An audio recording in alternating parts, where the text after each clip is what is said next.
Bueno, empezamos si queréis, compañeros.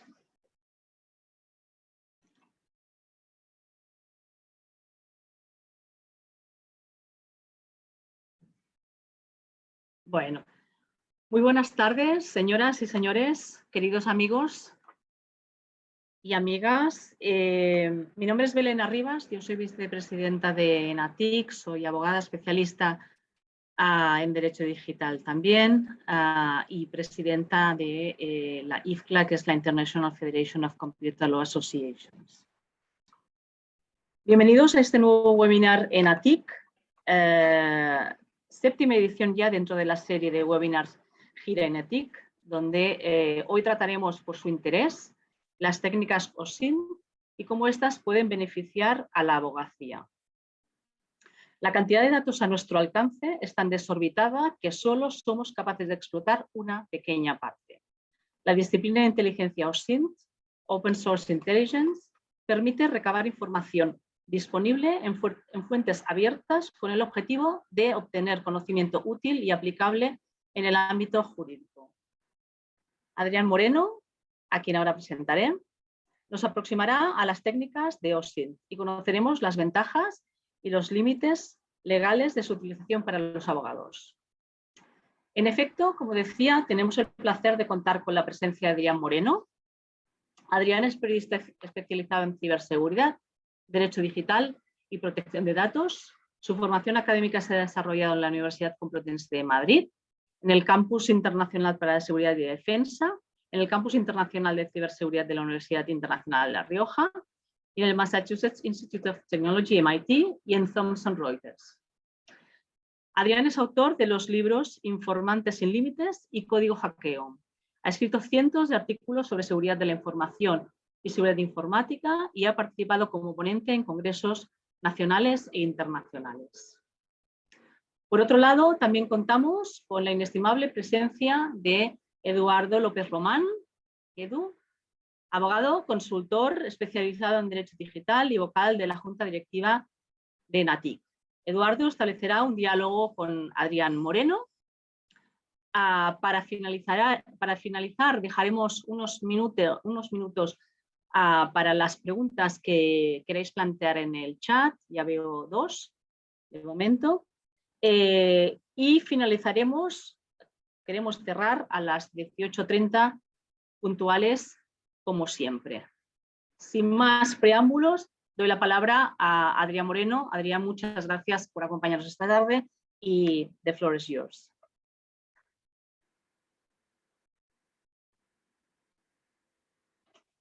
Mute, estás en mute, Adrián. Ahora, ¿me escucháis? Vale. Hola a todos, ¿qué tal? Bueno, nada, muchas gracias por asistir a este webinar. Y lo primero de todo, dar gracias a Edu y a Belén y también a Juan por la invitación. Para mí es un placer estar aquí con grandes profesionales como vosotros y la verdad es que aprenderemos mucho de esta charla, sin duda. Sin más dilación, vamos a compartir la pantalla y vamos a presentar un poco la presentación que he realizado para este webinar. Vale, bueno, vamos a pasar. Bueno, como bien ha dicho Belén, yo soy Adrián Moreno, yo soy periodista, vamos a resumir, tampoco lo voy a decir tal cual porque ya lo ha hecho ella muy bien. Soy periodista especializado en ciberseguridad, Derecho Digital y Protección de Datos, he escrito 2 libros, he sido ponente en congresos nacionales e internacionales y bueno, y he escrito varios artículos en medios de comunicación, pero aún me queda mucho camino por recorrer y por aprender. Bueno, los objetivos que vamos a tratar hoy van a ser bastante importantes en lo que es el mundo Internet y es donde la mayoría de personas dejan su huella digital y dejan infinidad de datos que pueden ser utilizados para el bien o para el mal. ¿Vale? Entonces ahora lo que vamos a tratar es, dentro de la ciberinteligencia podemos hablar de lo que es el OSINT, que es el Open Source Intelligence, que son aquellas fuentes de inteligencia abiertas, ¿vale? Las que no necesitan ninguna clave para acceder. Y lo que vamos a tratar aquí es el valor de la inteligencia, qué valor tiene esa inteligencia de fuentes abiertas en el sector jurídico. Los límites legales, es importante conocerlos, los límites que tiene a la hora de recopilar y obtener y difundir esa información. ¿Qué herramientas tenemos a nuestra disposición para obtener dicha información? Y las características de la información en Internet, es decir, qué beneficios y qué riesgos conlleva esta información que estamos recopilando y posteriormente queremos difundir. Para ello, comenzamos con el primer bloque. Como he dicho, es el valor de la inteligencia de fuentes abiertas en el sector jurídico. Antes que nada, tenemos que empezar definiendo lo que es OSINT, ¿vale? OSINT se conoce como Open Source Intelligence, o lo que es lo mismo, en la búsqueda de información de fuentes abiertas. Es decir, para que me entendáis, dentro de la Internet superficial que manejamos a diario, pues tenemos información, acceso a multitud de información. Pero, claro, no toda esa información es de fuentes abiertas, ¿vale? Fuentes abiertas significa que puedes acceder sin ningún tipo de credencial. Y seguramente el Departamento de Defensa de los Estados Unidos lo define mejor que yo y dice que la inteligencia de fuentes abiertas es una inteligencia que se produce partiendo de información pública, disponible y es obtenida, utilizada, difundida a tiempo a una audiencia adecuada con la finalidad de responder a una petición específica de inteligencia. Es decir, lo está diciendo, es información pública, es decir, todo lo contrario, información privada, disponible y que puedes obtener, utilizar y difundir a una audiencia adecuada, a aquella audiencia a la que tú te quieras enfocar o sea tu objetivo.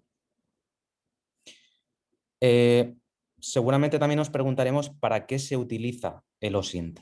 Bueno, aquí he puesto 4 ejemplos, pero hay infinidad. Podríamos completar una página o 2 o 3 de PowerPoint porque el OSINT sirve para infinidad de cosas.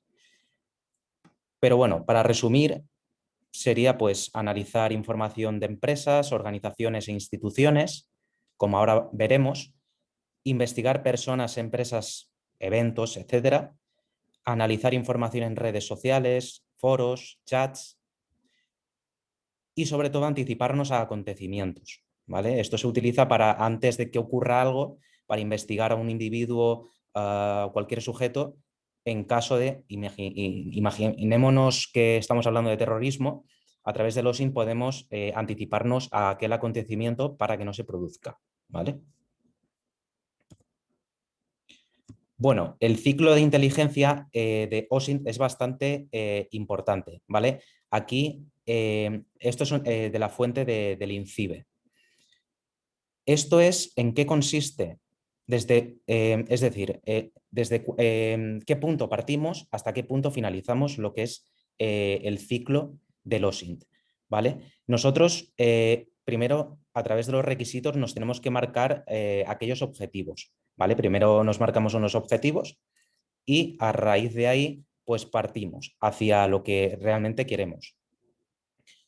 Después, tenemos que utilizar una serie de fuentes de información, es decir, a través de qué fuentes disponibles, abiertas, como antes he indicado, vamos a investigar y a recopilar dicha información. En cuanto a la adquisición de información, el siguiente paso para entendernos sería a través de qué tipo de por ejemplo, redes sociales podemos tener acceso a dicha información. Posteriormente tenemos que procesarla, es decir, aquí ya entraría el hecho de que mucha de esa información estaría disponible para avanzar en cuanto al análisis, pero habría otra que quizás no sería útil para aquella función. Después analizamos dicha información y el último paso es obtener inteligencia, ¿vale? Entonces, esto sería como aquel ciclo que tenemos en el OSINT, con el que podemos utilizarla para infinidad de cuestiones, tanto en el sector jurídico como en los medios de comunicación, etc.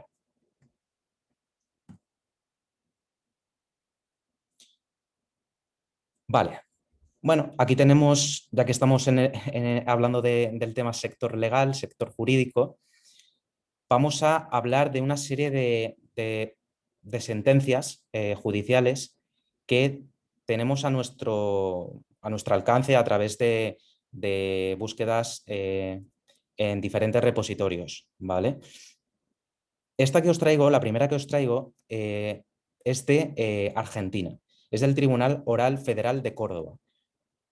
En esta sentencia, lo que nos viene a decir es que lo que es el ministerio ha utilizado, la Fiscalía ha utilizado OSINT para investigar a dicha persona.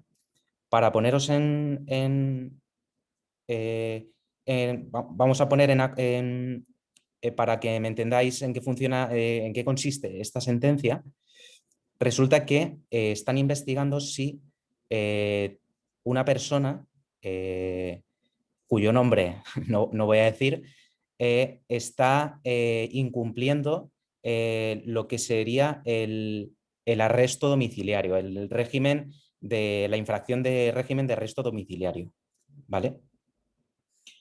Entonces, a través de una serie de investigaciones de Open Source Intelligence, llegan a la conclusión de que en sus redes sociales dicha persona publica una serie de imágenes con las que da a entender que estaría incumpliendo dicho régimen. ¿Vale? Entonces, ¿cómo detectan dicho incumplimiento? Pues dentro del OSINT también hablamos de lo que serían los metadatos. Aparte de cuando nosotros publicamos dichas imágenes en redes sociales, nos aparece una fecha y demás. Aparte, dicha imagen nos da una serie de datos, serían metadatos, para entendernos, serían los datos de los datos, ¿vale? Que, como también veremos a continuación, se pueden extraer a través de una serie de herramientas. Y dichos datos nos daría bastante información, como la geolocalización, nos daría a través de qué dispositivo se ha llevado a cabo. Por lo tanto, la conclusión a la que llegan en esta sentencia es que está incumpliendo dicho régimen. Por lo tanto, estamos hablando de una sentencia a nivel internacional en la que ya se ha utilizado lo que sería el OSINT. Pero también vámonos al plano nacional. Dentro de lo nacional, os voy a mostrar, creo que son, sí, tres sentencias que he obtenido a través del Consejo General del Poder Judicial. Estas sentencias, voy a hacer un resumen porque nos llevaría mucho tiempo explicarla una a una. Están utilizando, para investigar, están utilizando lo que es el OSINT. Tanto en esta del Tribunal Supremo como en esta del Tribunal Superior de Justicia, de la Sala de lo Civil y Penal, como en esta última de la Audiencia Nacional. Aún así, solamente he extraído 3. Esas 3 es un porcentaje muy pequeño de todas aquellas que tenemos acceso a través del buscador de jurisprudencia del Consejo General del Poder Judicial, con la que cualquiera de nosotros puede acceder y consultar qué otras sentencias en qué otras sentencias se han utilizado lo que conocemos como Open Source Intelligence. Para que vean que también es importante, ya que estamos aquí, conocer en qué consiste esta inteligencia de fuentes abiertas, porque ya se está utilizando en bastantes sentencias, tanto en el plano a nivel internacional como a nivel nacional.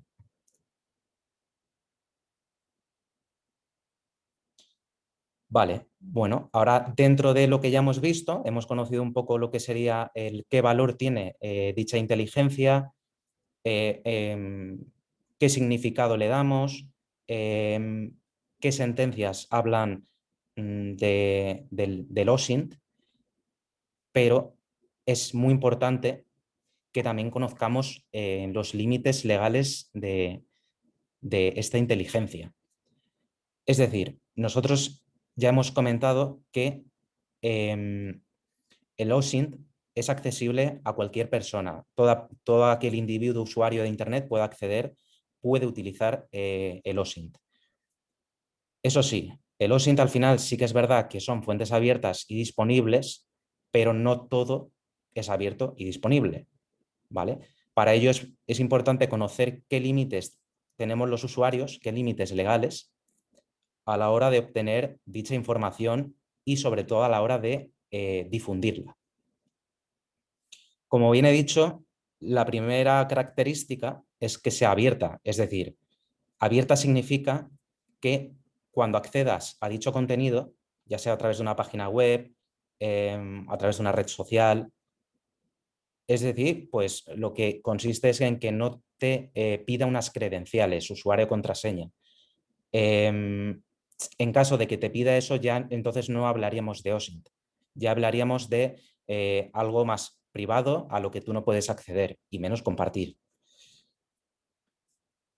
También es importante remarcar que el proceso de datos personales, para que sea lícito, tiene que cumplir los principios relativos al tratamiento, es decir, aquellos contenidos en el artículo 5 del Reglamento General de Protección de Datos. Este artículo es importante tenerlo claro y una vez acabe el último punto, vamos a meternos en profundidad en ese artículo y vamos a ver lo que nos dice. Y por último, aunque luego hay otro punto a tratar, es que el tratamiento de datos personales obtenidos de fuentes de información abiertas no te exime del cumplimiento del Reglamento General de Protección de Datos. Para ello, para explicar este último punto, vamos a poner un ejemplo. Antes, voy a compartir pantalla para que veamos el artículo 5, lo que nos dice el artículo 5 del Reglamento General de Protección de Datos.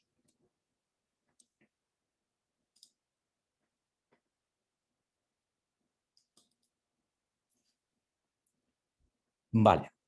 Bueno, aquí tenemos, a través del BOE, hemos accedido al artículo 5 del Reglamento General de Protección de Datos relativo a los principios relativos al tratamiento. Aquí es importante remarcar el apartado A, en el que nos dice que los datos personales serán tratados de manera lícita, leal y transparente en relación con el interesado. Habla de la licitud, de la lealtad y de la transparencia. Es decir, cuando hablamos de la licitud, de la lealtad y de la transparencia, lo que nos quiere decir es que esos datos tienen que ser disponibles y en el momento que nosotros queramos difundir dicha información, previamente tenemos que tener el aviso, bueno, tenemos que tener, sí, dicho usuario de dichos contenidos tiene que darnos su consentimiento para poder difundir dichos contenidos, ¿vale? Por eso habla de la transparencia. También tienen que ser recogidos con fines determinados, explícitos y legítimos, y no serán tratados de manera incompatible con dichos fines. Es decir, si nosotros partimos de unos objetivos, como antes he comentado, no podemos luego difundir con otros fines, ¿vale? Difundir dicha información con otros fines. Y menos cuando previamente se lo hemos pedido a dicho usuario. También es importante mencionar la minimización de datos. Y por último, también yo hablaría un poco de lo que sería el último punto, que es el F, que habla de lo que es la integridad y la confidencialidad, ¿vale? Este artículo, como ya os he comentado, es bastante importante a la hora de tratar los límites del OSINT. Por eso es importante conocerlo y cada vez que nos adentremos en dicho mundo, tengamos o seamos conscientes de que no todo está permitido a pesar de que los datos sean abiertos y públicos, sino que hay unos límites legales que podemos encontrar, por ejemplo, aquí en el Reglamento General de Protección de Datos. Volvemos al PowerPoint y, como os he comentado, el último punto es que el tratamiento de datos personales obtenidos de fuentes de información abiertas no te exime del cumplimiento del RGPD, ¿vale? ¿Por qué? Vamos a ver un ejemplo. Por ejemplo, aquí tenemos lo que es el conocido como caso EASO, siglas que lo que quiere decir es European Asylum Support Office. En dicho caso, la decisión del... Voy a leer en qué consiste la decisión del Supervisor Europeo de Protección de Datos Personales sobre el uso de dichos datos personales obtenidos de fuentes abiertas. Aquí lo que consiste es que la agencia europea EASO, ¿vale? Como que se conoce ya como el caso EASO, traslada al Supervisor Europeo de Protección de Datos que es... Vamos a ver, aquí. Aquí. La consulta consiste en que la agencia europea...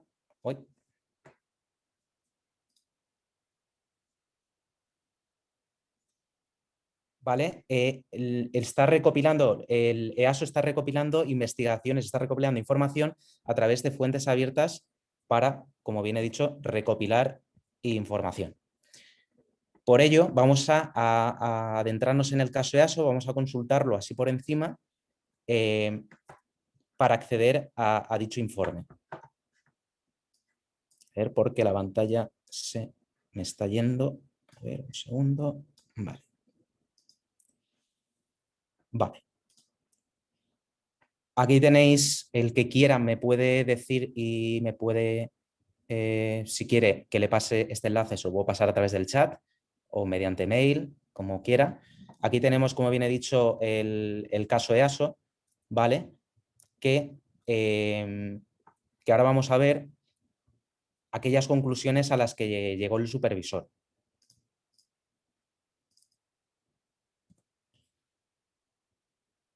Dicho supervisor calificó los datos obtenidos como pertenecientes a grupos vulnerables, ¿vale? Por eso lo que al final dijo es que no estaba permitido dicha investigación porque sus datos, los datos que estaba obteniendo, eran pertenecientes a grupos vulnerables, que ya va en contra de lo que sería la ley.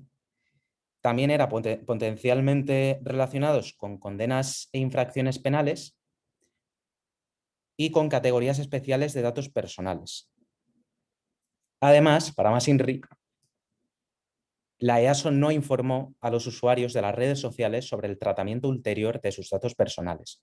Como he comentado en el artículo 5, apartado A, habla de transparencia. Aquí estaríamos ante esa falta de transparencia por parte de la EASO, porque no informó del tratamiento ulterior que se iba a dar a dichos datos personales que recopilaron a través del OSINT. Por tanto, como viene comentado anteriormente, el tratamiento de dichos datos personales obtenidos a través del OSINT no nos exime del cumplimiento del RGPD.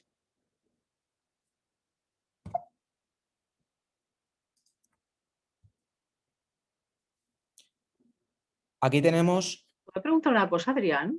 Disculpa la interrupción. ¿Puedo, Adrián? ¿Te puedo preguntar una cosa de este caso antes de que pasemos al siguiente? Sí, dime. Sí.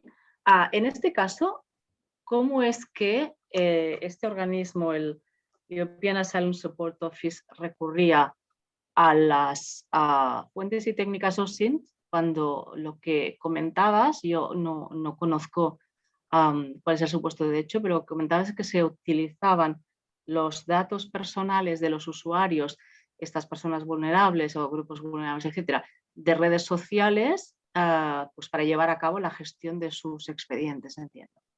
¿Por qué era necesario aquí el recabar datos personales vía OSINT? En el fondo, ¿no es lo que hacemos todos? Claro, pero ellos partían con unos objetivos que luego cambiaron. Ellos partían con una investigación con la que querían transmitir o investigar acerca de unos temas que posteriormente cambiaron, y es por eso lo de la transparencia. Y en relación al primer punto que habla de que la EDPS calificó los datos obtenidos como, bueno, los 3 apartados, es que cuando tú estás recopilando información hay límites que tú no puedes, determinada información no la puedes difundir si se trata de grupos vulnerables, es lo que habla el supervisor, o si están relacionados con condenas e infracciones penales. Y luego estarían las categorías especiales. Entonces, en cuanto a esto, finalmente concluyó que no estaba permitido que se llevaran a cabo estas investigaciones, es decir, la investigación y posterior difusión para lo que sería finalmente llevar a cabo esa inteligencia que ellos querían hacer. Querían conseguir. Ok, entendido. Sí, sí. No es la calificación de los datos No. o de los grupos vulnerables, y lo que me preguntaba es qué es lo que calificaba como utilización de técnicas OSINT por parte de este European Asylum Support Office, cuando en realidad pues, es una práctica pues, comúnmente utilizada, y entiendo que lo que califica es la finalidad de obtener datos de inteligencia para la ejecución de sus fines, ¿no? de su objeto social. Perfecto, y disculpa, simplemente tenía esta duda y te dejo. Vale, pues vamos a seguir. Aquí os muestro una captura de pantalla de una noticia que seguramente conocéis, que habla de que los jueces no deben buscar información en Internet sobre las partes o sus letrados. Esto hace referencia a la conocida Comisión de Ética Judicial, que está recomendando a los magistrados abstenerse de investigar en las redes sociales o indagar sobre los hechos. ¿Qué quiere decir? Pues que está recomendando, no está prohibiendo, pero sí está diciendo, bueno, si os abstenéis de recopilar dicha información para investigaciones, mucho mejor, a través del OSINT. Entonces, aquí también tendríamos como, no un límite, pero sí un aviso que nos está llegando de que si recopilamos dicha información, pues quizás no es del todo buena o ética para luego llevar a cabo dicha investigación y en cualquier tipo de juicio o de ese estilo. Dicha comisión de ética judicial, bueno, tenemos acceso a través de Internet, podemos consultarla y vamos a ello porque tenemos tiempo suficiente. A ver. Y aquí os he marcado el punto clave. En el punto 7, vamos a resumir, aquí dice que especial interés reviste en los tiempos actuales, desde la perspectiva de la ética judicial, las posibilidades de que se le ofrecen al juez de obtener información a través de Internet o las redes sociales sobre las partes, sus abogados o determinados hechos que afecten a la cuestión objeto de controversia. Por tanto, el juez debe ser especialmente diligente y cuidadoso en evitar que la información que pudiera llegarle por esta vía pueda alterar la posición imparcial que deba adoptar en su enjuiciamiento. Ya nos está diciendo que mucho cuidado a la hora de recopilar información a través del OSINT, es decir, a través de fuentes abiertas, porque dicho proceso puede ser que nos esté dando información que no sea del todo contrastada o que nos pueda beneficiar a la hora de llevar a cabo dicha investigación. Como bien he dicho, esto lo podéis acceder a ello a través de Internet, os puedo pasar el enlace y es bastante peculiar.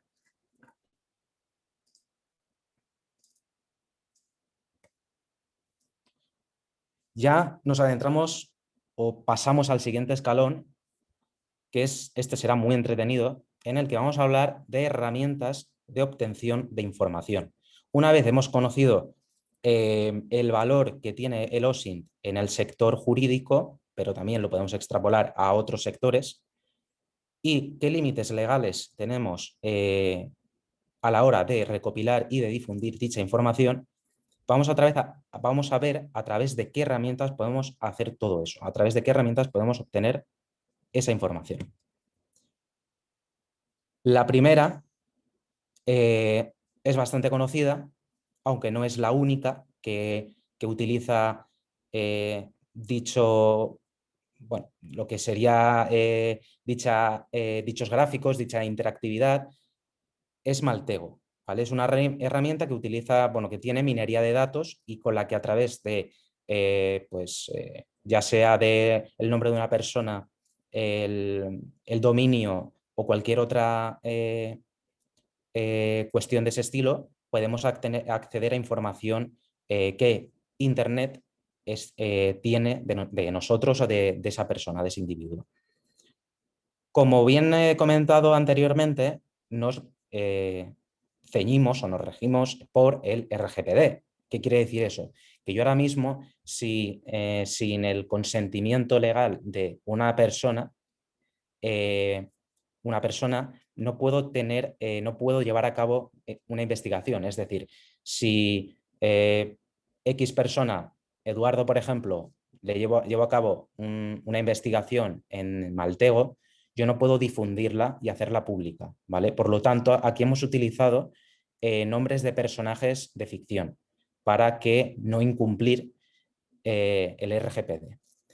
Vamos a ver un ejemplo, ¿vale? De Maltego que, como digo, también podéis descargar de forma muy sencilla a través de Internet sin ningún tipo de problema.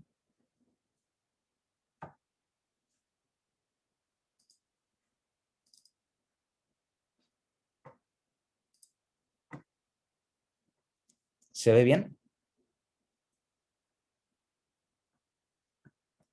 Vale.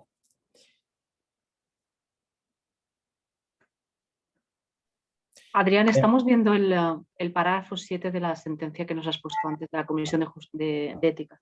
Un segundo. ¿Ahora? Ahora perfecto. Vale. Estamos dentro de Maltego. ¿Qué hemos hecho aquí? Ahora lo vamos a hacer desde el principio para que veáis de qué forma lo he hecho, desde el paso número 1. Aquí, a través del personaje de ficción Joker, hemos podido, o nos ha dado Maltego, bastante información y bastante información útil. Tenemos acceso a correos electrónicos que posteriormente podríamos comprobar si son válidos o no, y qué persona se esconde detrás. También tenemos acceso, vamos a bajar, a números de teléfonos móviles, ¿vale? Y si hacemos clic en uno de ellos y le damos a Properties, podemos acceder a la URL que nos podría llevar a el dominio que tiene dicho número de teléfono, ¿vale? Que está asociado al número de teléfono. También tenemos URLs, tenemos dominios que tratan o hablan del término Joker o del nombre Joker, ¿vale? Y podemos acceder a ello. En este caso no nos permite ver imágenes, pero también podríamos acceder a imágenes sobre dicho sujeto. Lo mismo hemos hecho con otro nombre de otro personaje de ficción. A ver, aquí no está. Aquí. ¿Vale? Que es Clark Kent. Todos lo conocéis seguramente. A través de Clark Kent hemos tenido también acceso a correos electrónicos, hemos tenido acceso a números de teléfono, dominios, ¿vale? Infinidad de datos que nos pueden beneficiar a la hora de investigar y hacer inteligencia de una persona que queremos, como he dicho, recopilar información sobre ella. ¿Cómo hemos hecho todo ese proceso? Pues mira, una vez descargado el programa, accedemos a New, abrimos una nueva ventana y podemos elegir tanto si queremos personas, si queremos dominios o infinidad de otras opciones que nos da. pero vamos a centrarnos en personas, disculpe, y vamos a hacer el mismo ejemplo anterior. Yo recomiendo que sea entre comillas, porque entre comillas siempre te recoge más datos que si lo pones sin ellas. Si hacemos clic en control, esto no, nos aparece All Transform. ¿Qué quiere decir eso? Que todo esto que nos aparece aquí son las opciones que nos va a dar, o sea, son los resultados que nos va a dar esta herramienta. Simplemente le damos a esta parte de aquí y en unos segundos, como arte de magia, tendremos acceso a infinidad de datos que nos proporciona esta herramienta y que pueden ser útiles en una investigación. Como ya os digo, Maltego es accesible a todas las personas con acceso a Internet, que la descarga es bastante sencilla y no requiere de conocimientos técnicos para llevarla a cabo. A ver. Vale.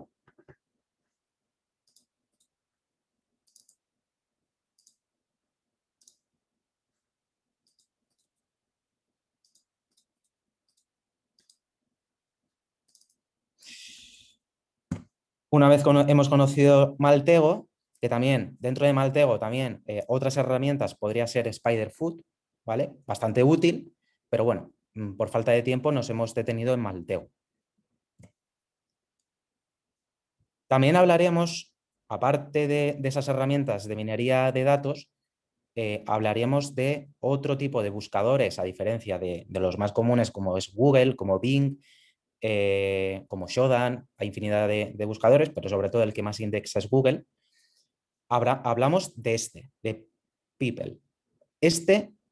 Como vemos en el buscador, a través de un nombre, a través de un correo o a través de un número de teléfono, podemos acceder a infinidad de datos que nos será de bastante utilidad en nuestra investigación sobre dicho individuo o sobre dicha persona jurídica o sujeto físico jurídico, ¿vale? Otro buscador sería Carrot2. Carrot2 es bastante útil para todas aquellas personas que quieran tener la información en forma de lo que sería como los clústeres. Es decir, como vemos estos tres apartados de abajo, nos proporciona que a través de una serie de carpetas se pueda agrupar la información según temas. Como bien digo, es bastante útil también y podemos acceder a ella sin ningún tipo de descarga. Simplemente ponemos Carrot2 en el buscador y vamos a tener acceso a infinidad de datos. Estos datos que aparecen aquí en la parte inferior son datos que he hecho yo con mi propio nombre y apellido, ¿vale? Pero claro, eso lo podéis hacer, lo pueden hacer ustedes con cualquier tipo de nombre, con cualquier nombre que quieran investigar, ¿vale? Y os aparecerá infinidad de datos.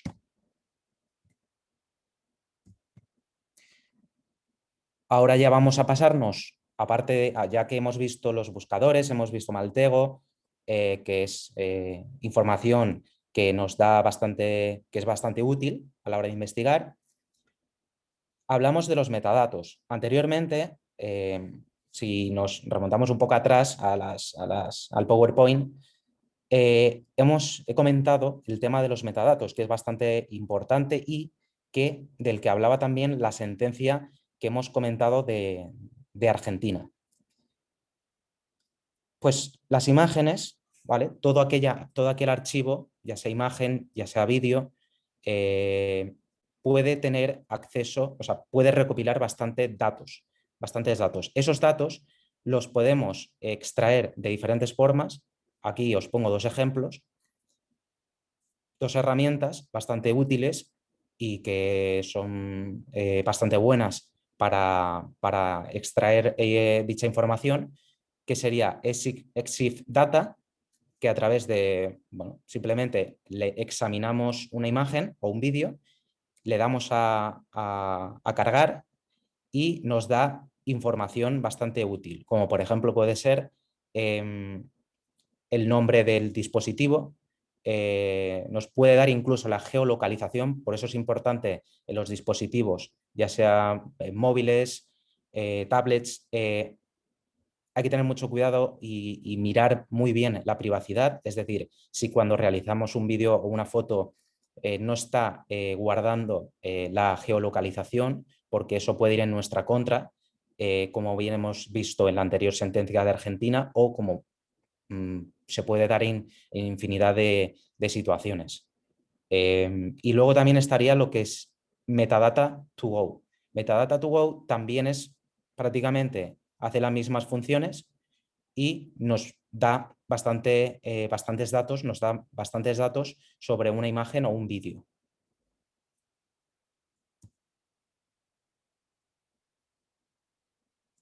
En cuanto a la búsqueda, hemos visto búsqueda de buscadores, hemos visto metadatos, pero ahora también sería importante que cuando, por ejemplo, solamente tenemos un vídeo o una imagen, es decir, un archivo, lo hemos visto recientemente con los acontecimientos que tenemos hoy en día de las guerras, de la guerra de Ucrania-Rusia, o se puede ver en infinidad de asuntos que se tratan en el sector jurídico, como a través de unas herramientas como puede ser sencillamente Google Imágenes o TinEye, podemos comprobar si dicha imagen no ha sido publicada anteriormente, porque en caso de que se haya publicado anteriormente nos puede dar bastante información de si estamos hablando de que esa imagen está sirviendo para la desinformación, para las fake news, y eso sería bastante útil para comprobar si dicha imagen es real, es un fake, ¿vale? Por lo tanto, estas dos herramientas, que no requieren ningún tipo de descarga, serían bastante útiles para comprobar la fiabilidad de las imágenes o incluso de los vídeos. Y ya por último, en cuanto a las herramientas, que os he hablado de bastantes, pero hay infinidad, hay multitud más. Podríamos estar hablando toda la tarde de herramientas. Dentro de los operadores booleanos, ¿vale? Pero este sería solamente un ejemplo de los numerosos que hay, como a través de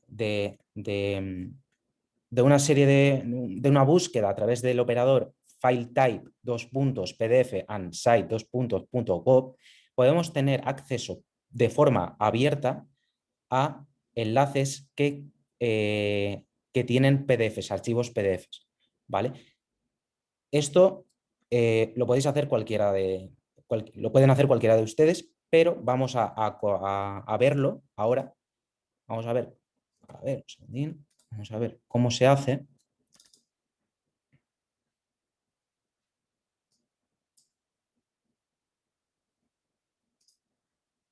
¿Vale? Como pueden ver aquí, a través de FileType, a través de este nombre que hemos puesto, de este operador, hemos tenido acceso pues, a multitud de enlaces que contienen PDFs, que a través de una búsqueda, si ponen PDF, el nombre que sea, quizás nos aparece, pero si a través de este tipo de herramientas que nos puede acortar, nos puede dar, beneficiar y nos puede acortar bastante tiempo, podemos acceder a dichos PDFs, pero no solamente PDFs, esto lo podemos cambiar a Excel o a cualquier tipo de documento que queramos.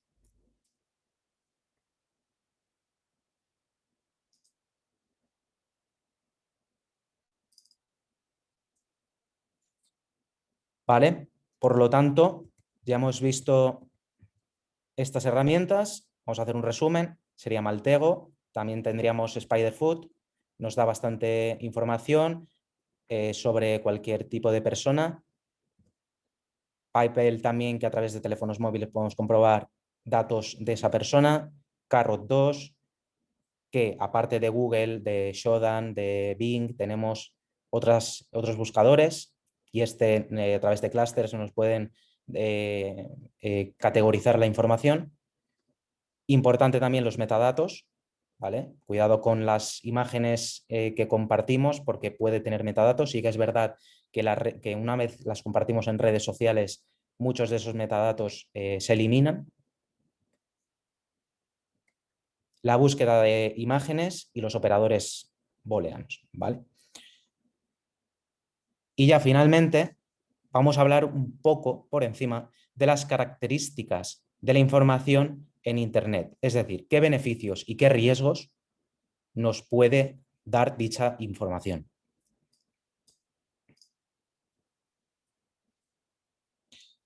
Aquí hablamos de ventajas y riesgos del OSINT, o sí, de la recopilación de información en Internet, en la Internet superficial. En cuanto a las ventajas, hay una cosa que comparten, ventajas y riesgos lo comparten, que es la sobreinformación.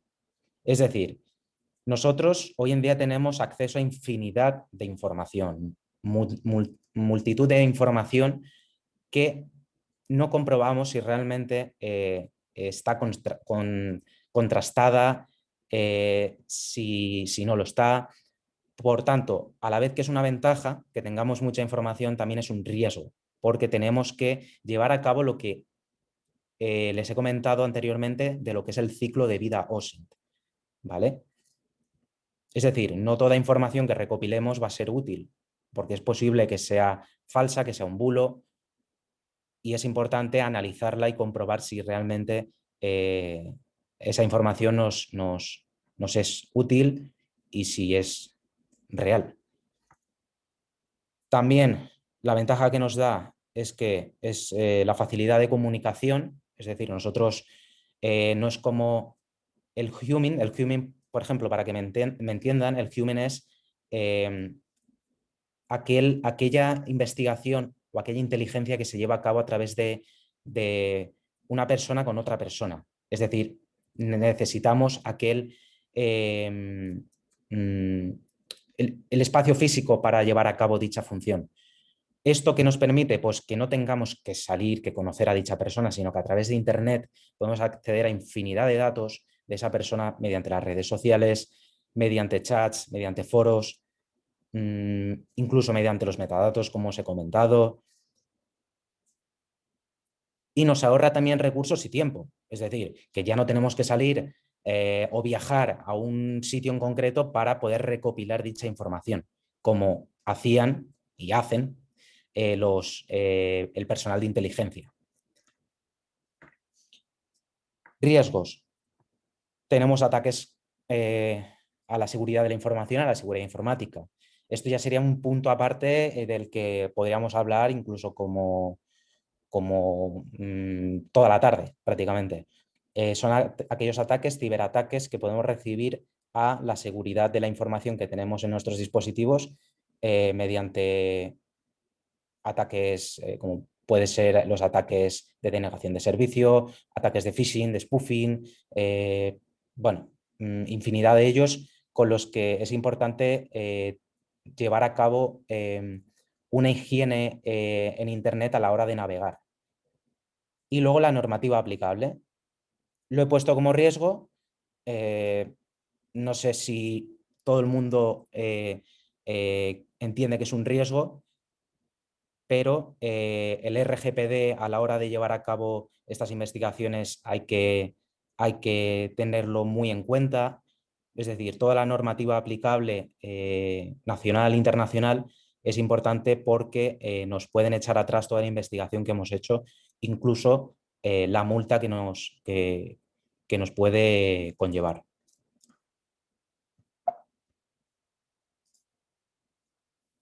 Y en conclusión, vamos a concluir brevemente lo que hemos comentado. Hemos puesto en valor toda aquella lo que nos proporciona el OSINT y a la vez lo que ventajas y riesgos que nos da el OSINT. También hemos hablado de los límites legales importante, artículo 5 RGPD, muy en cuenta a la hora de llevar a cabo este tipo de investigaciones.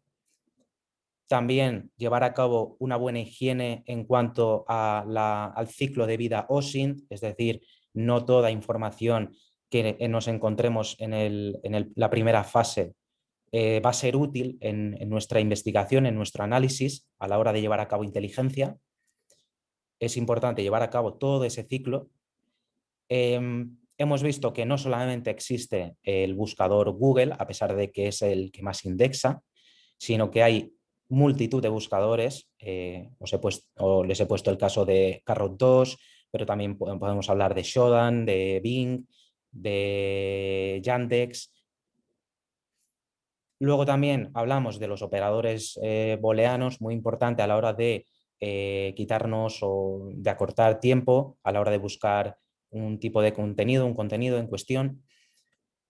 Y esas serían más o menos las herramientas, Maltego, Spiderfoot, que podemos acceder a infinidad de datos. Y ya por último, os he comentado que todo conlleva riesgos y ventajas que es importante tener siempre sobre la mesa a la hora de llevar a cabo este tipo de análisis.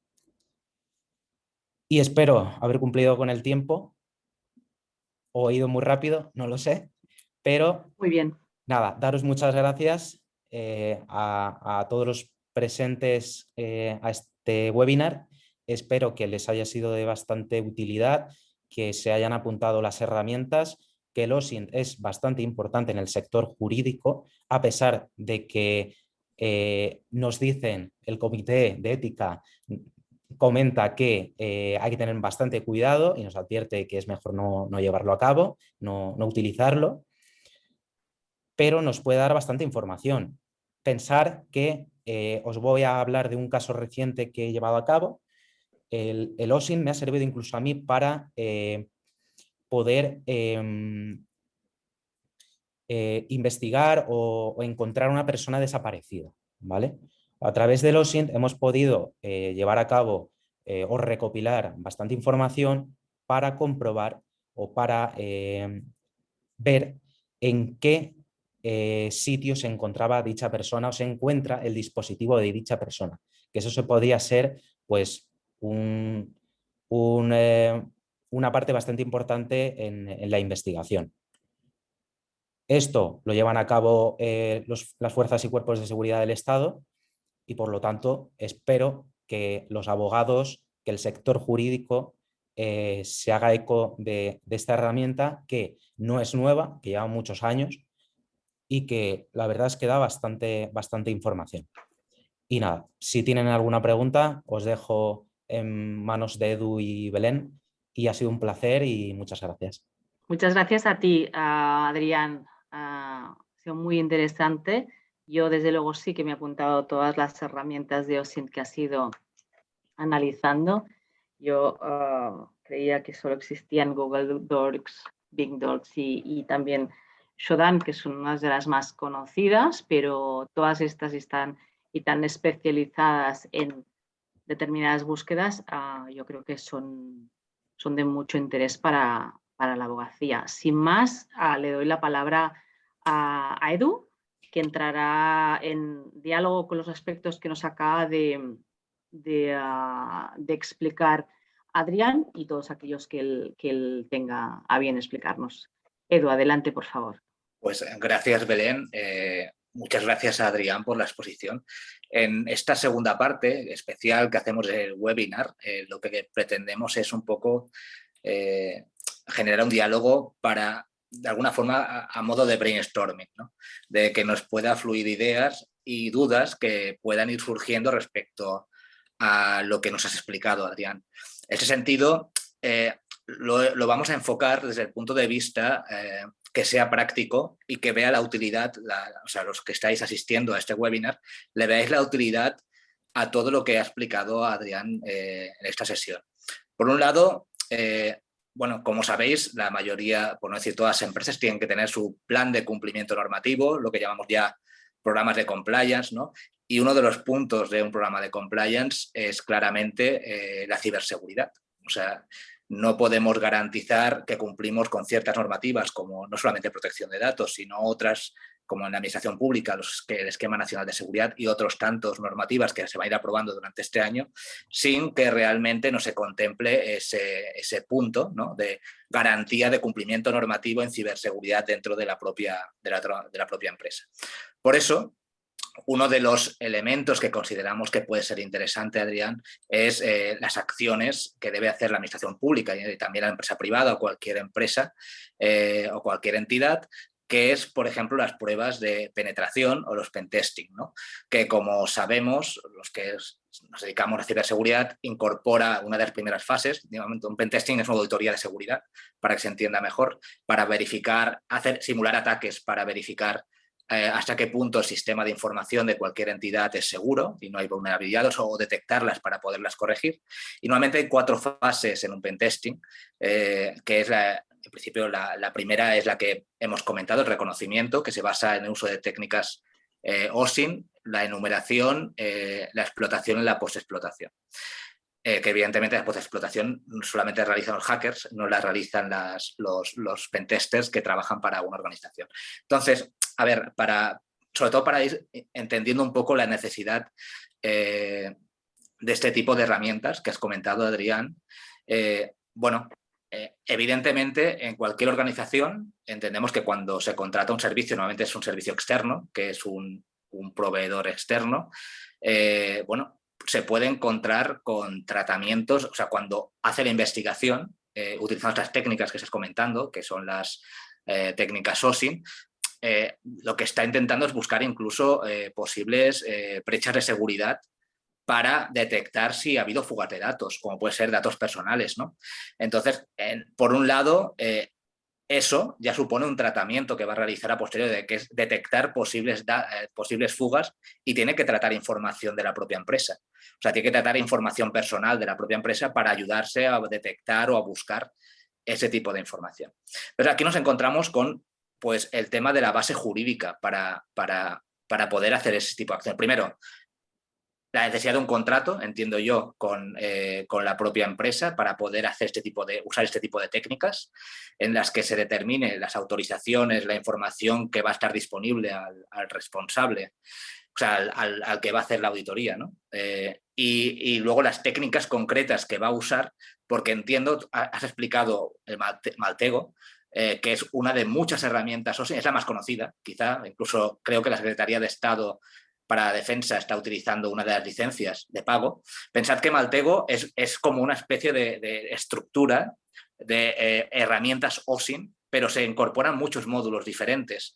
Muchos módulos que lo que permiten es hacer, pues, buscar incluso proveedores de traficantes de armas. O sea, hay módulos que te permiten incluso clasificar por países.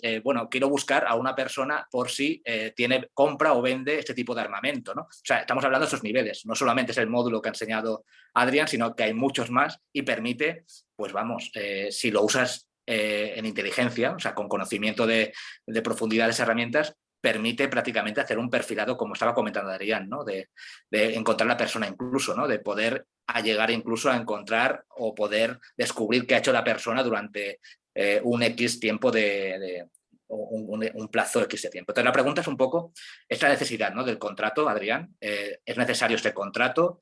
¿Qué incluirías en el contrato?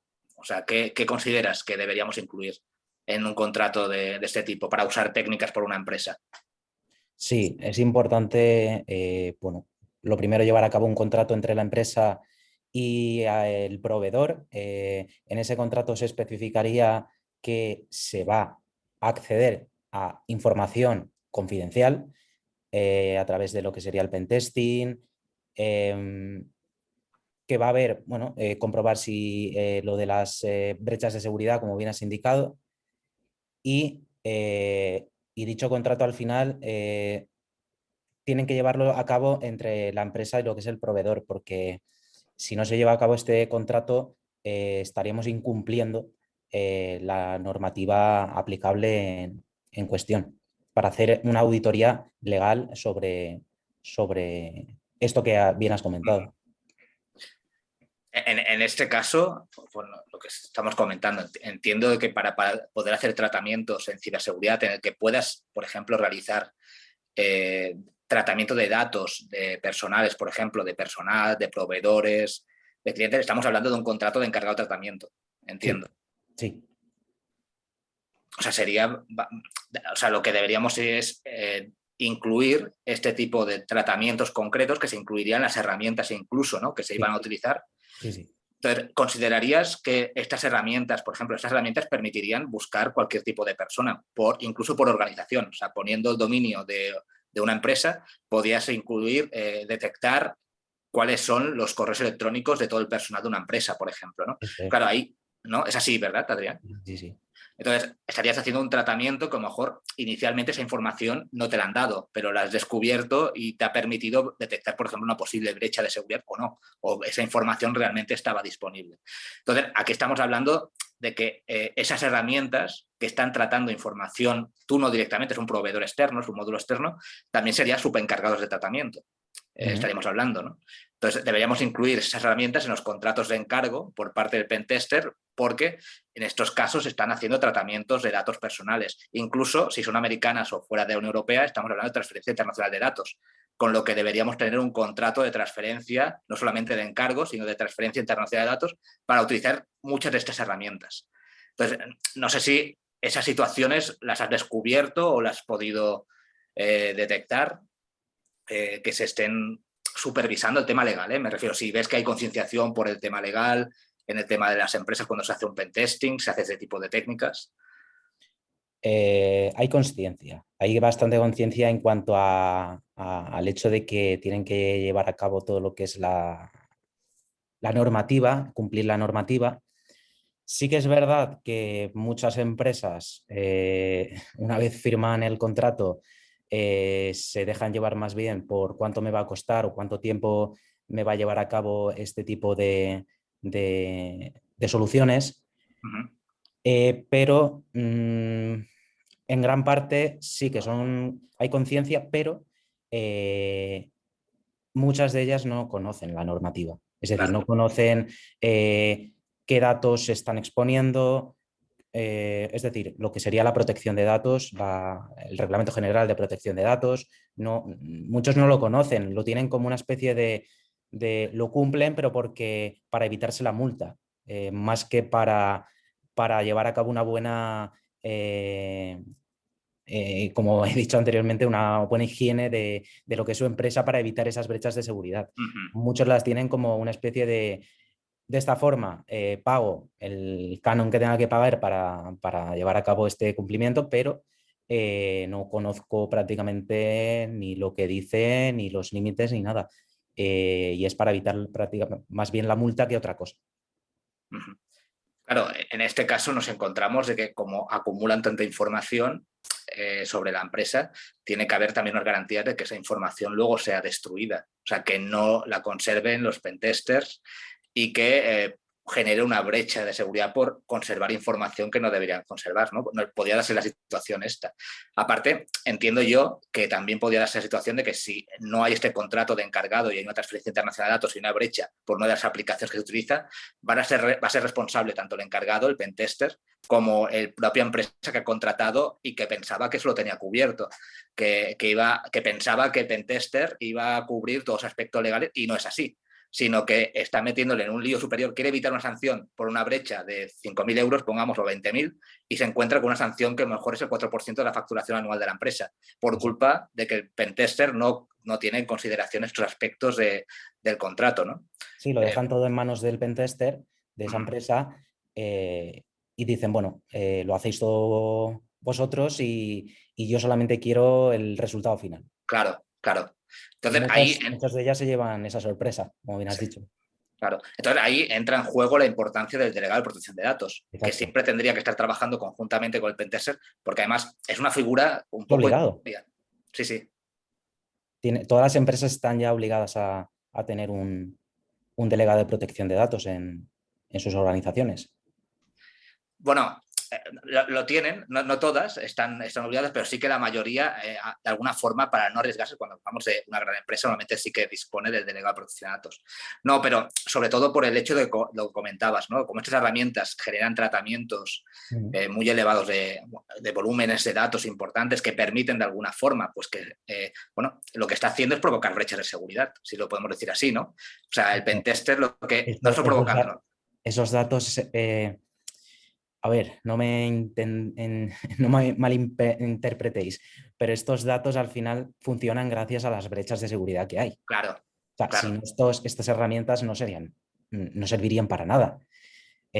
Toda esa información que hemos visto antes de esos personajes de ficción, que lo podemos poner mediante mi nombre o en cualquier otro nombre o de empresa, nos van a dar infinidad de correos electrónicos, de números de teléfono, de incluso imágenes, redes sociales. O sea, tenemos prácticamente mucha de la vida de esas personas las tenemos en internet y está disponible Claro, para claro. utilizarlas para el bien o para el mal. Es que lo que me impactó, o sea, a mí lo que me impactó cuando empecé a introducirme en el mundo que tú estás, Adrián, de OSINT y todas estas tomas, lo que me impactó era utilizando herramientas como esta o los sistemas operativos Kali Linux o Parrots que tienen todas estas herramientas, la cantidad de información que estaba expuesta y que no hacía falta pedir permiso. O sea, lo que tú decías, ¿no? No hace falta ni poner contraseña, usuario de contraseña y está allí. Sí. Entonces, la pregunta es, entonces, en ese contrato que tengamos con los pentesters, en el momento que detecte cada día una brecha, nos lo tiene que notificar el DPD para poder notificar a la autoridad de control. Estamos obligados. Sí. O sea, cada vez que detecte algo, no tiene que esperar al informe, sino que en el momento que detecte esa brecha, como por ejemplo un Excel expuesto en Internet con las contraseñas de acceso a lo que sea, a las aplicaciones de una empresa, con los DNIs incluso y todo, en ese momento ya está obligado el pentester a hacerlo. Y me parece a mí que no lo hacen, no lo comunican al DPD, me parece a mí. Creo, ¿eh? Abajo. No lo hacen, ¿no? No. No. Pero bueno, que está bien. Estas sesiones también nos interesa un poco, gracias a ti, Adrián. Claro. Aquí hay que tener muy en cuenta una cosa muy importante que es la educación de los trabajadores. Muchos de ellos no conocen nada de esto, muchos no conocen nada de la ciberseguridad, de la ciberinteligencia, entonces exponen datos en Internet que les puede incluso hundir la empresa.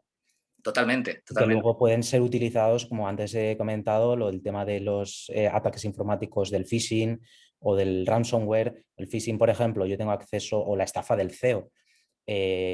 Puedo estar viendo lo que tú estás escribiendo en un correo electrónico y cuando yo veo que tú tienes urgencia para que determinada persona te haga un pago, en ese momento me planto yo y digo, hazlo al número de cuenta el que yo quiero, y tú todo ese ingreso me lo das a mí.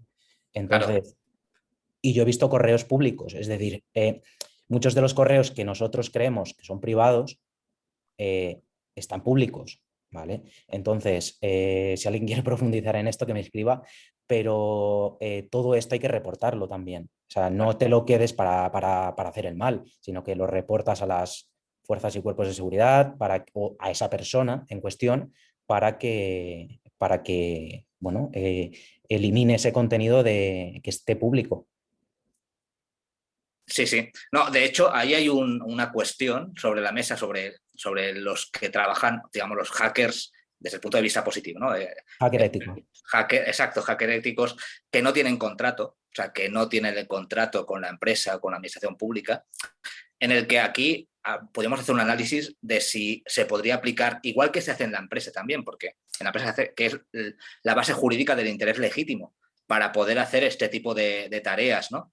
Porque claro, dentro de la empresa con el contrato como encargado está claro. O sea, el interés legítimo está reconocido en la considerando 49 del reglamento, que se puede utilizar este tipo de técnicas de tratamientos de datos para garantizar la seguridad y ciberseguridad de la propia organización. Pero cuando no hay ese contrato de encargado, es un tercero, claro, ahí, bueno, la ponderación, ¿no? Hasta qué punto, bueno, el interés legítimo de voy a ver si hay una brecha y le voy a notificar la brecha a esa entidad que le hago un favor, entre comillas, estaría respaldada o no por el interés legítimo. Y es algo que todavía no está resuelto a día de hoy. De hecho, te arriesgas a que no. a que te denuncie la propia empresa por haber vulnerado o haber generado una brecha de seguridad, ¿no? En todo caso.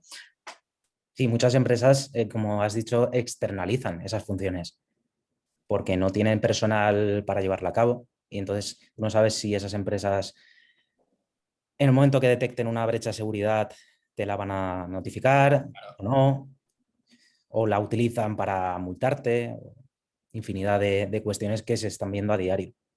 Totalmente, totalmente. Pues nada, Adrián, si os parece bien, aunque queden 5 minutos para comenzar el coloquio, si queréis, comparto para que tengamos más tiempo, abrimos las preguntas a todos los asistentes. Estupendo. Y tenemos unas cuantas en el chat que, si os parece, para los que no estéis viendo, las leeré, y algunas también que nos llegan por móvil y por correo electrónico. Yo quería hacer una observación, si me permitís, sobre los límites legales que explicabas, Adrián, y que lógicamente los límites legales son los del Reglamento General de Protección de Datos, quizá no solo los principios del artículo 5, ¿no? Los de licitud, lealtad y transparencia, minimización, ¿no? Que los datos sean adecuados, pertinentes y no excesivos en relación a los fines para los cuales son tratados, sino quizá algunos más, algunos principios más, y algunas obligaciones de cumplimiento o de accountability adicionales. Edu lo adelantaba, ¿no? Quizá necesitamos una base para este tratamiento, ¿no? Una base de legitimación, sea esta el interés legítimo, si podemos basarnos en este interés legítimo, incluso para determinados datos, quizá necesitamos un consentimiento, ¿no? Quizá necesitamos un consentimiento de los sujetos, de las personas implicadas, si vamos a tratar datos para una finalidad, digamos, que no, para la cual no fueron recabados, ¿no? Estoy pensando, por ejemplo, en el caso de esta Support Office que comentabas, de la European Asylum Support Office, ¿no? En que el European Data Protection Supervisor estableció que estamos hablando de datos de grupos vulnerables y de categorías especiales de datos, ¿no? Ahí seguramente la base de legitimación debería ser algo más estricta en relación al consentimiento. Pero después también otros principios, ¿no? Como los límites a la conservación de los datos. Y sabemos que los datos en las empresas y seguramente en la administración, aunque no es tanto mi tema, se conservan in eterno. Eso, como sabéis, no debería ser así, porque las diferentes leyes establecen los diferentes plazos de conservación de los datos, y los datos, una vez han dejado de ser necesarios para los fines para los cuales se recabaron, tienen que ser bloqueados y después suprimidos, ¿no? Entonces, yo diría al menos este tipo de cosas para empezar, ¿no?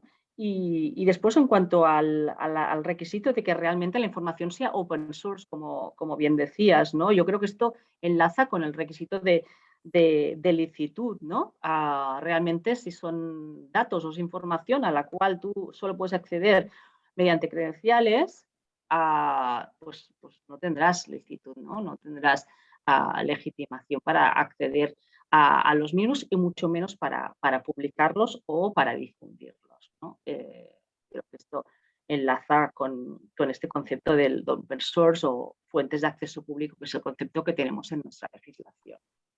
Me gustaría plantear una cuestión al final, pero sí que quiero ahora dar paso a las que tenemos en el chat, algunas observaciones, y otras que me llegan por móvil son preguntas. ¿Os parece? Leo al comentario de Isabel Mascaró, que dice: el encargado del tratamiento también tiene obligación de asesorar al responsable, y estaría bien que este tipo de proveedores tengan nombrado también un Data Protection Officer. ¿Qué os parece?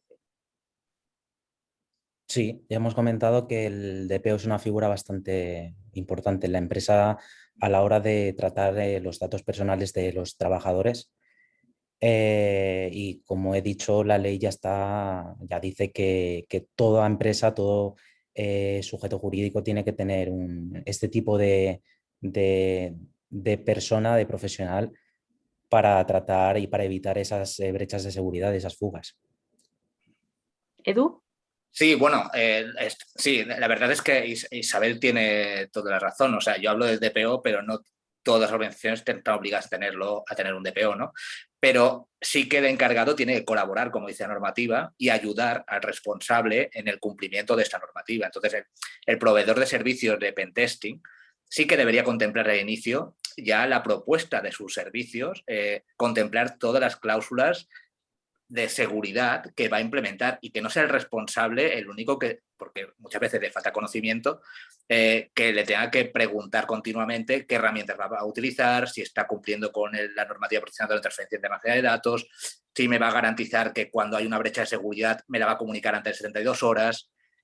Bueno, hay muchas cosas que son muchas tareas muy sensibles que ya se da por hecho de que van a encontrar información expuesta, pues hay que estar preparado también ese mes o ese tiempo que el pentester va a trabajar para que el DPD esté las 24 horas, 365 días del año, pues en ese caso todo el mes, despierto por si por la noche trabajando, pues descubre una brecha de seguridad y no tiene más remedio que analizar hasta qué punto eso primero lo va a notificar a la autoridad de control en 72 horas y luego, por la importancia de la brecha, tiene que notificarlo inmediatamente a las personas afectadas para dar soluciones y minimizar el impacto.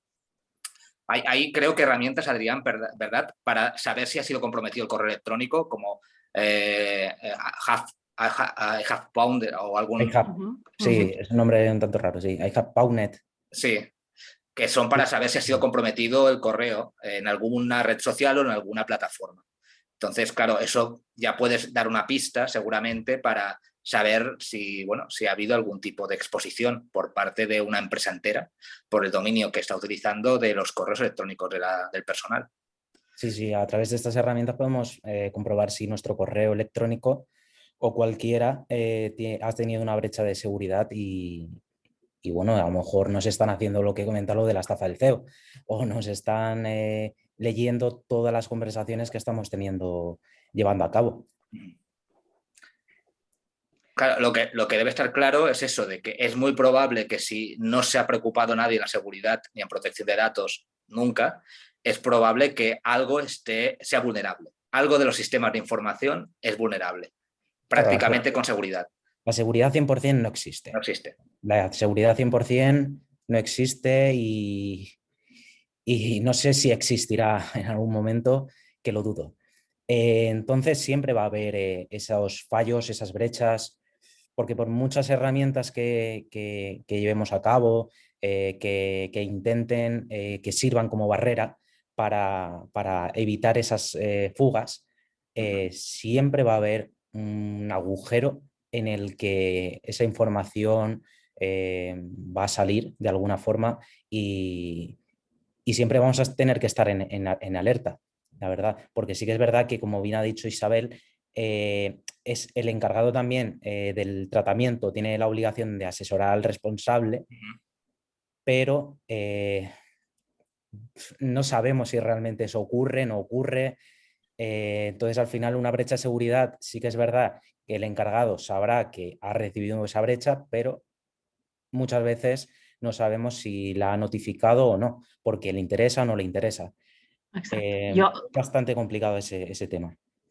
Aquí, como dices, Adrián, yo añadiría dos cosas. Efectivamente, en ocasiones, pues el encargado de tratamiento, bueno, estamos hablando de este tipo de empresas a este nivel de sofisticación y de calidad, normalmente son empresas o serán empresas que tengan un cumplimiento normativo alto, ¿no? Por tanto, pues privacy by design, privacy by default, etcétera. También enlazamos con otros principios del reglamento, pero después tener en cuenta, enlazando con la observación de la compañera online, que si bien el encargado de tratamiento tiene que asesorar y efectivamente ayudar al responsable de tratamiento, al final el responsable de tratamiento, yo diría que bastante por encima de la obligación del encargado, tiene la obligación de elegir, de analizar y de contratar con un encargado de tratamiento que tenga un cumplimiento normativo estricto en esta materia, ¿no? Ya hemos empezado a ver las primeras sanciones cuantiosas a alguna compañía de telecomunicaciones, justamente por no haber tenido un control suficiente sobre encargados de tratamiento y que además estos encargados de tratamiento ulteriormente llevaban a cabo transferencias internacionales que no eran ni sospechadas, ¿no?, por el responsable de tratamiento. La sanción, digamos, es considerable en millones de euros y es para el responsable, justamente por no ejercitar o no llevar a cabo ese deber de diligencia a la hora de seleccionar, elegir y contratar ese encargado de tratamiento con las debidas garantías y después de llevar a cabo el control del cumplimiento de estas medidas del encargado de tratamiento, ¿no? Que esto es algo que en ocasión, sobre todo a las empresas, una vez han llevado a cabo una adaptación digamos, exhaustiva a reglamentos, se les puede olvidar, ¿no?, el control continuo y la monitorización del uso de los datos que hacen sus encargados de tratamiento. Yo, por mi parte, podríamos hablar mucho de estos temas que nos gustan y nos apasionan, pero querría, si os parece, leeros a los dos preguntas que nos llegan de Juan Mora Sanguinete, nuestro vicepresidente, que plantea unas cuestiones sobre este tool de Maltego que habéis comentado los dos y las contestáis en los minutos que nos quedan a la limón o uno detrás de otro como os parezca. Dice Juan, si no existiera un contrato con los posibles interesados, ¿quién tiene legitimación para utilizar Maltego u otras herramientas similares? ¿Solamente una autoridad pública con un interés legítimo? Empieza Edu, si quieres. Bueno, aquí si hablamos de autoridad pública, primero, es complicado porque dar una respuesta cerrada por el hecho de que Maltego incorpora, lo que he dicho, muchos módulos y hace toda una serie de tratamientos para muchas finalidades de tratamiento. Entonces habría que determinar primero, como decía Adrián, ¿no?, los principios, ¿no?, para qué se va a utilizar y elegir la aplicación adecuada para la finalidad correspondiente, que sea transparente, bueno, minimizar datos, o sea, todo el conjunto de principios del artículo 5 pues habrá que cumplir. Pero luego la base de legitimación. Bueno, está el interés legítimo, que yo lo he tratado en base a lo que sería internamente, como estaba diciendo, una empresa que tiene un contrato con un proveedor de servicio de seguridad, en el que, en base a lo que dice el considerando 49 del Reglamento General, que permite que, en el caso de utilizar medidas de ciberseguridad, se pueda utilizar como base jurídica de interés legítimo. En el caso de que sea un particular que quiera, pues, buscar, pues cada uno va a ser responsable como responsable de tratamiento. O sea, se va a convertir en responsable por una herramienta de forma inadecuada, así de claro. O sea, o tiene el consentimiento expreso para hacer esa búsqueda de esa persona, o si no, si te descubren, evidentemente, o si la plataforma tiene la obligación de notificar ese tipo de, por sospechas de algún tipo de actividad ilícita, pues se va a convertir en responsable de tratamiento claramente. En el caso de fuerzas y cuerpos de seguridad, bueno, estamos hablando de administración pública.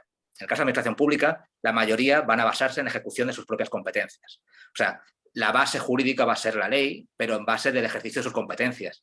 Y va a estar limitado, aquí sí, porque la ley dice que se recomienda, el propio reglamento, que cuando se utilice este tipo de tratamiento, que pueden ser de categoría especial de datos, se pueden utilizar tratamientos de categoría especial, que definan por lo menos la finalidad, las comunicaciones de datos, cumplir con minimización de datos, o sea, qué datos son mínimos indispensables, qué tratamientos concretos se van a realizar para conseguir de forma proporcional los objetivos. O sea, piden también que no sea abierta el ejercicio de competencias, sino limitado a las necesidades concretas que tenga. Igual que también podría ser la base la misión en interés público. Más allá del consentimiento, más allá del interés legítimo, que no valdría para este caso, sino para la empresa que tuviese un contrato directamente o ejercicio de competencias de la administración pública, pues bueno, sería más complejo de definir la base jurídica para tratar esta información.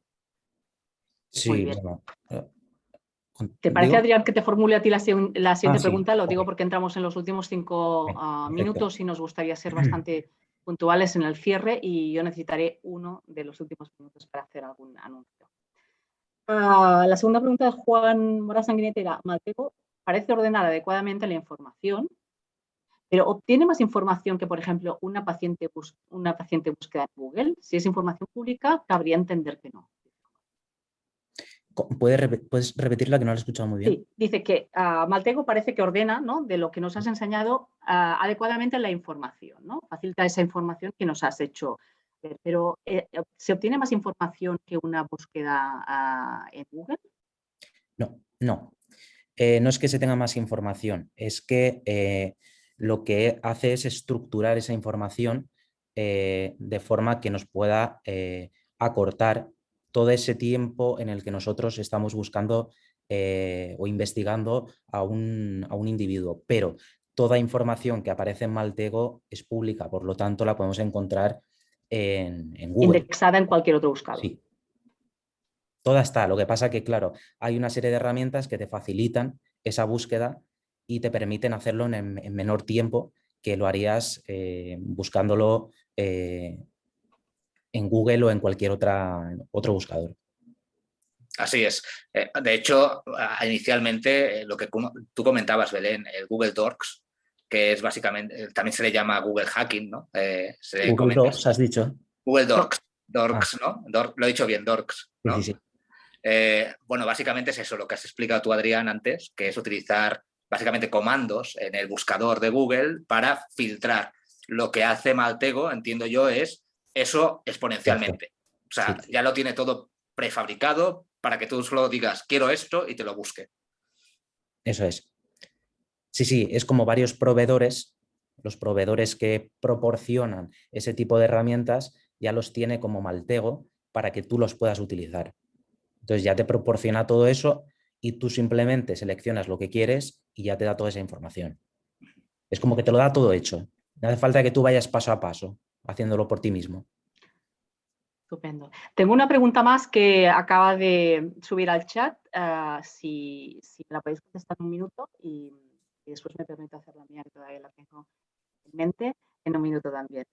Dice José Manuel, pero ¿no es una contradicción que tú publiques información sobre ti en Internet, una red por definición abierta a todo el mundo, y después se limite o penalice acceder a estos datos previamente publicados?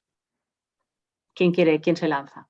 Bueno, yo lo tengo fácil de responder. O sea, Internet la información es pública o depende del grado de publicidad que tú le des, es pública, pero no es una fuente accesible al público en el que puedas tratar la información sin ninguna base jurídica. O sea, tú has dejado esa información allí para una finalidad concreta, pero eso no implica que puedes utilizar cualquier persona para cualquier otra finalidad que sea incompatible con la que tú has expuesto. Ya está, solo decir eso. Sí, no es por qué hay esa información, es cómo se utiliza luego esa información, es decir, a la hora de difundirla, qué objetivo tienes tú. Si yo, por ejemplo, encuentro una información confidencial que puede perjudicar a una determinada persona, yo lo que realmente es mejor que no haga por la multa que puedo recibir y las consecuencias legales que pueden caer sobre mí, es difundirla y hacerla pública. Eso sí que no puedo hacerlo. Pero en Internet encontramos infinidad de datos que hacemos públicos nosotros porque realmente o no leemos los términos y condiciones de seguridad cuando descargamos aplicaciones, o cuando, por ejemplo, accedemos a cualquier red social, no sabemos ni qué normas estamos o hemos aceptado a la hora de para estar en esa red. Entonces, estamos como dando gratuitamente esa información. Luego sí es verdad que habrá gente que la utilice para el mal, para el bien, pero lo que sí está penado y está castigado es difundirla, es decir, el uso que hagas de esa información. Muy bien. Adrián, me enlaza perfectamente con la pregunta que te quiero lanzar, y es si me puedes contestar en un minuto, que es lo que queda. ¿Cuál es la relación entre estas técnicas de OSINT y la Dark Web o la Deep Web? Puesto que nos explicabas que estas técnicas se desarrollan en Internet superficial solo, ¿no? Sí, a ver, estas técnicas, como he dicho, es el Internet superficial. ¿Qué quiere decir eso? Pues que es el Internet que prácticamente todos utilizamos a través de Google, a través de esos buscadores que podemos tener acceso sin ningún tipo de herramienta, como bien has dicho, la Deep Web, ¿no? que tenemos acceso a información que no la tenemos en la Internet superficial. Entonces, a través de estas herramientas tenemos acceso a esa información que es pública, por lo tanto, abierta también, pero la Deep Web ya sería otro nivel en el que podemos tener acceso a mucha y más información, pero para ello necesitaríamos una herramienta, unos conocimientos no muy técnicos, pero algo de conocimientos sí para utilizar esa información, que mucha de la información que tenemos y que encontramos en Maltego, hablamos de números de teléfono, de imágenes, DNIs, mucha de ella pasa a la Deep Web, porque lo que hace es comercializarse con esos datos. Entonces, a través de la Deep Web podemos encontrar infinidad de DNIs en venta o de números de teléfono, de multitud de cosas que se comercializan bastante en esa herramienta, la verdad. Estupendo. Pues esa era mi pregunta. Estamos acabando en tiempo. No sé si queréis añadir alguna otra cuestión. Edu, Adrián, si no es así... Bueno, yo solamente, aprovecho para dar las gracias a Adrián por la intervención. Es realmente necesaria e interesante, sobre todo porque muchas veces nos dedicamos al mundo del derecho, aunque nos dedicamos al mundo de las nuevas tecnologías, estos apartados a veces no los tocamos tan en profundidad, ¿no? Y es la oportunidad, una sesión como esta, ¿no? De podernos abrir los ojos respecto a estos temas, incluso los que dedicamos cada día a esto. Sí, nada, yo agradeceros a todos vosotros, tanto a los asistentes como a Edu, a Belén y a Juan, la invitación. La verdad es que es un placer haber estado aquí en Enatic. ¿Quién me lo iba a decir a mí, estar aquí? Y espero que a todos los presentes les haya servido esta intervención, que ha sido corta, que nos podríamos extender aquí bastante más tiempo, pero que por límite de tiempo pues no hemos podido hablar de todo lo que realmente es el OSINT en la ciberinteligencia, que es bastante útil para lo que es el sector jurídico, y que nos proporciona bastante información sobre si queremos investigar a un determinado sujeto físico o un jurídico, y la verdad es que espero que les haya servido bastante y nos vemos en la próxima. Pues muchísimas gracias a ti, Adrián, Adrián Moreno, periodista, por estar con nosotros. También a Eduardo López Román, vocal de la Junta Directiva de Enatic. A Adrián, decías que un placer para ti estar aquí. Esta es tu casa, cuando quieras vuelves. Si te has quedado con cosas en el tintero, nos las cuentas. Hacemos otro más adelante. Será un placer volverte a tener. Muchísimas gracias a los dos. Quería decir por último, y antes de finalizar, a todos nuestros enaticianos y los que nos estáis siguiendo, que estamos preparando una jornada previsiblemente para el día 14 del mes que viene, del mes de julio, sobre la Carta de Derechos Digitales en el primer aniversario de la misma. Lugar y fecha a confirmar. Estad atentos a la web y las redes sociales. Y también, como no, estamos preparando el Congreso Anual. Este año celebramos los 10 años de Enatic. El Congreso se celebrará en Madrid, previsiblemente, bueno, en formato presencial, y previsiblemente los últimos días del mes de septiembre, también en fecha y lugar aún por confirmar. Nos encantaría veros a todos en estos eventos. Nos hace mucha ilusión prepararlos y compartirlos con vosotros. Por mi parte, nada más. Muchísimas gracias de nuevo a los ponentes Eduardo López Román y Adrián Moreno. Un placer y hasta muy pronto. Gracias. Gracias. Saludos.